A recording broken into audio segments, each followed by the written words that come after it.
Hi everybody, it's Andrea, aka Violet Kitty 411, and welcome back to my channel. Thank you so much to everyone who has been engaging through comments, likes, subscribing. I appreciate it so much. It does make this so much more fun for me to have an engaged community, and it just drives people forward to appreciate this classic game.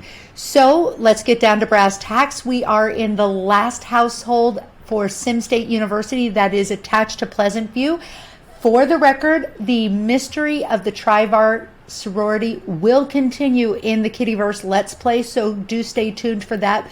But it'll be a while because Violet hasn't been born yet. So anyway, let's get on with it. Our last client for Sim State University is Erik Swain. Erik isn't afraid to march right into any challenge that awaits him. He came here on his own and is determined to make the best of it. Will everyone accept his unique approach to life? Now, Erik is going to be placed into a dormitory. I have two to choose from, the Landgrabb House as well as the Pine Nut Plaza. So let's see which one he's going to be living in. Okay. Let the winds of fate drive him, and we're going to go to Landgrabb House. Okay, great. I am 90% sure that both of these universities appear someplace in Academy Latour because they are both familiar to me. So I have not actually, I've remade Pine Nut Plaza, but I don't think I ever actually remade Landgrabb. So let's go in and take a look-see. Okay, so this is all one level, but of course it has a pretty big footprint, so we will be taking advantage of that large footprint downstairs, and we'll come up with something. But it currently has 9, and my goal is to keep it at 9. Similarly with the concept of tiny living efficiency apartments, but we'll see what I come up with. First, let's get it stripped as I do. Actually, first is we need to make sure that I actually have a cheat up, because this cannot be done without cheats. So boolprop dormspecifictoolsdisabled false. And then toggle, and there we go. Now I'll strip it. And I will take note that normally I would want to put the kitchen at the back, but the kids might be hanging out before it's time for them to go to class. So I kind of want the kitchen up here front and center. So we're going to come up with something for that. And it does have, like I said, a large footprint, so we'll be doing something with that. I am going to get rid of this strange area here and just fill that in with more decking, because I don't understand why that happened. They don't do anything there. It's strange. I had seriously considered adding just regular foundation there and just filling it in to make it one behemoth lot, but I decided to keep the foundation footprint the same as it currently is. Now you will see that as I take out foundation, that I can actually do that while there are still objects on it. And I do this for when I'm adding a basement to a pre-made house. So that's what happens with it, right like that. And so we will go ahead and add back in our flooring, but not just yet, because first things first, I actually have to choose where I want my stairs. And I had decided previously that I'm going to have stairs going down straight from this door. So it will be going down into roughly this area right here. So in order for me to do that, of course, I have to get rid of everything above where I want my doors. Okay, or where I want my stairs. And also I have to dig the depth of the basement. And I know that I've had quite a few new subscribers lately, so they may not have seen how I do my basement. So you want to make sure that the flooring in here is level with the street. This is a completely flat lot, so I don't have to worry about it. So I'm going to count 1, 2, 3, 4, 5 from the corner, and then I'm going to put the stairs down. So I have 3 stair lengths. Now I will remove the stairs, and I will use my terrain tool and just start leveling. And it is literally the easiest way to dig a basement. It really is. And you know what? I'm going to actually do this last one right over here too. Oh, it helps if I use the correct tool, right? It really does. Okay, and so again, there we go. Okay, so that's how I build the basement. It is literally the easiest way I have ever found to build the basement. As far as I know, I actually figured this out myself. I'm sure other people have as well, but yeah, that's the way I do it. And another thing I like to do is I like to get rid of all of the textures that were in the house, because that way I'm not influenced by what's already there. And this is what I call my tabula rasa, my blank slate. And as I said, I am going to put the stairs right here, so that will be great. I'm going to actually, decided that I'm going to create just a tiny little restroom right here. And this will be where I place the staircase.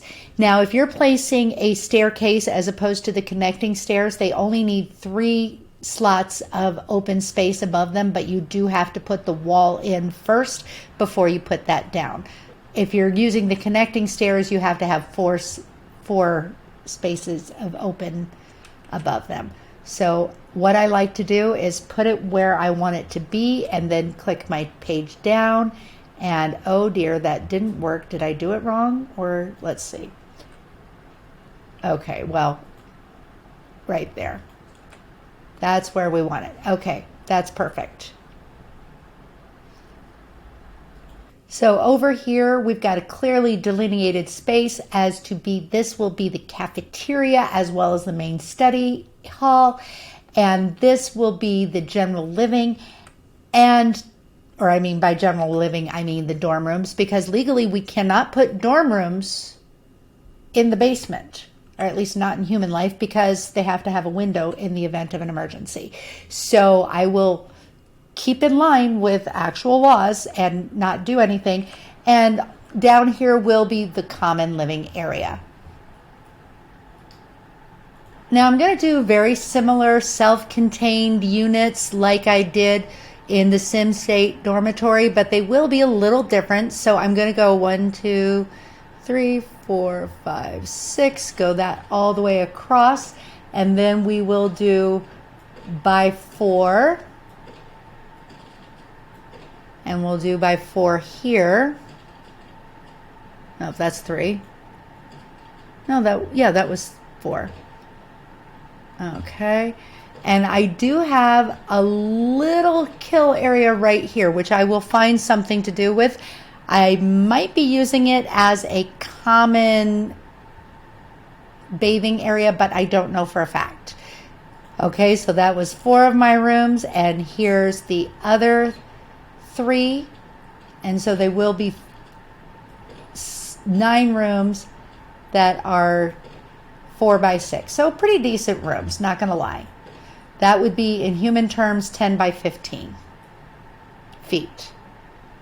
Just like in SimState dormitory, each unit will have its own micro bathroom, so nobody has an excuse to pee themselves. They probably will anyway, but they don't have an excuse for it. Not gonna lie.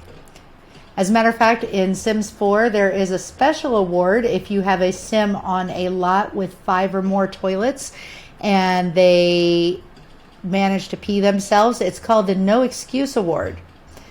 We should always be so proud that we peed ourselves. It's really great. Awesome. Now I want to section this off a little bit so it has a proper foyer look. And then now let's go ahead and add my textures. Okay, so here, oh, I forgot one of this. Okay, let's grab this. This is the total with all the textures on it. Again, we're going very institutional, but just because it's institutional does not mean it can't be stylish. So yes, we do love this bi-level because it is much more interesting, and it stays cleaner when you use a high gloss beachy keen versus a pasty color. Just saying, it does. And these are college students. We expect them to make messes. So there we go. The kitchen area where the lunch lady will be. And yeah, let me go ahead and furnish it now.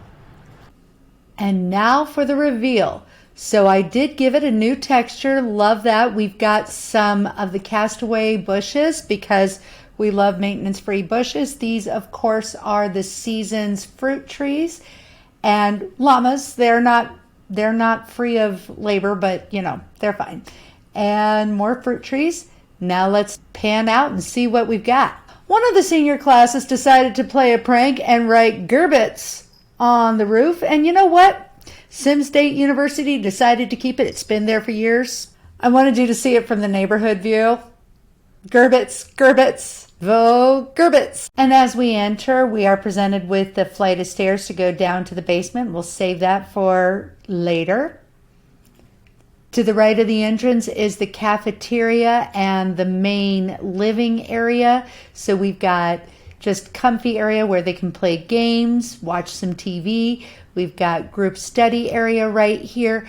And then the cafeteria is very open concept, but very bright. Everything very bright and funky. Nobody's going to be falling asleep in this room. The deck off of the cafeteria has not changed, but let's go through the doors. And on the opposite side of the deck, we have a place where they can have dart tournaments. All the way down this hall is great for kicky bag or general hangout. Halfway down the hall, there is a little washroom that they can use. At the opposite end of the hall is, of course, an area where you can convince people to write your term paper for you. All 9 rooms are identically appointed with IKEA bed, dresser, an inexpensive desk and chair, as well as an easel and a computer. So they're set for the time being. Each room does have its own micro bathroom with a toilet, shower, and sink. And there is one bathroom with a bathtub to help sober up that person who has had just a little too much fruit punch. Now let's go downstairs. So Landgrabb Dorms has their own personal sports bar and little discotheque. They're going to have some good times in here. Off to the right of that, there is a place for our natural sciences sims to work on their skills. Past the juice keg, we've got a gym equipped with ballet bars, treadmills, bikes, and of course regular workout equipment. And then we have a really nice sized pool, all done in the very Grecian. You know, these kids aren't Greek, but yeah, it's okay. Some of them might rush. And down here we also have another bank of toilets and showers. And I did add some Song Dynasty vases to sell if you need to, or you could just delete them ahead of time and play a little bit more that way. But we just consider this dealing in stolen antiquities. So now let's go to the neighborhood, pick up Erik, and see what he thinks. So having checked his bio, Erik is a family sim and an art history major. I don't imagine he will rush the Greek house, but here he is. And being an art major without me needing to tell him what to do, he's decided to practice painting, but I feel like he should go ahead and claim that door right there.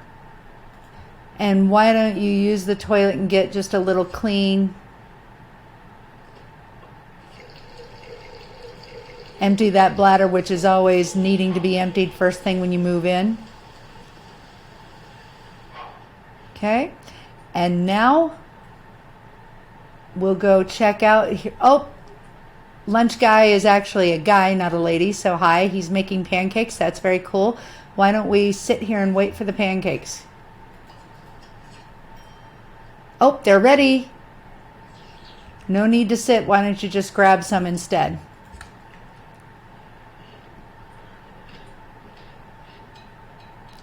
Great table manners, Erik. He's not really meant to be a family sim. He doesn't really have a good family sim personality, but that's okay. And now he's going to play some video games because, yeah, that's what he does. He's very athletic. I feel like he should be money sim or well, no, not popularity. He should definitely be a fortune sim, but there we go. He likes some video games. Well, I think that Erik is going to thrive in his new home. Don't forget to comment, like, and subscribe, and I will see you soon in the pixelated world. And that's all I have to say. VK out.